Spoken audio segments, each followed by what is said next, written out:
ഇന്ന് തെരഞ്ഞെടുപ്പ് പത്രികകളുടെ ദിവസമായിരുന്നു. കേരളത്തെ അടുത്ത 5 വർഷം കൊണ്ട് എല്ലാവർക്കും വീടുള്ള സംസ്ഥാനമാക്കി മാറ്റുമെന്ന പ്രഖ്യാപനമടക്കം 60 പദ്ധതികളാണ് ഇന്ന് LDF പ്രകടന പത്രികയിലൂടെ പ്രഖ്യാപിച്ചത്. ക്ഷേമ പെൻഷൻ 3000 രൂപയാക്കും.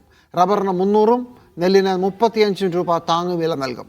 തിരുവനന്തപുരത്തും കോഴിക്കോടും മെട്രോ റെയിൽ നടപ്പാക്കുമെന്നും വാഗ്ദാനമുണ്ട്. മാധ്യമങ്ങളെ നിരീക്ഷിക്കുന്നതിന് ഒരു സ്വതന്ത്ര സംവിധാനം ഉൾപ്പെടെ പ്രഖ്യാപനങ്ങളും LDFിൻ്റെ പ്രകടന പത്രികയിൽ ഉണ്ട്.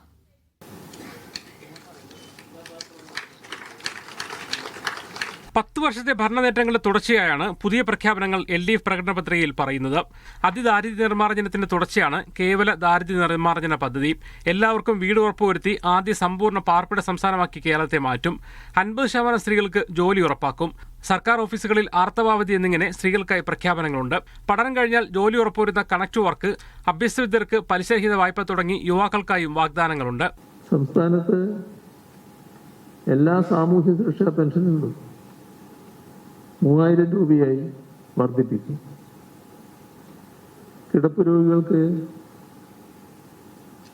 അവകാശാടിസ്ഥാനത്തിലുള്ള സമ്പൂർണ്ണ പരിചരണ സംവിധാനം നടപ്പാക്കാനാണ് ഉദ്ദേശിക്കുന്നത്. കാരുണ്യ സുരക്ഷാ പദ്ധതി വഴി പരിധിയില്ലാ ചികിത്സ, ഇൻഷുറൻസ് ഇല്ലാത്തവർക്ക് പുതിയ ആരോഗ്യ ഇൻഷുറൻസ് എന്നിങ്ങനെ പോകുന്നു LDF പ്രകടന പത്രികയിലെ വാഗ്ദാനങ്ങൾ.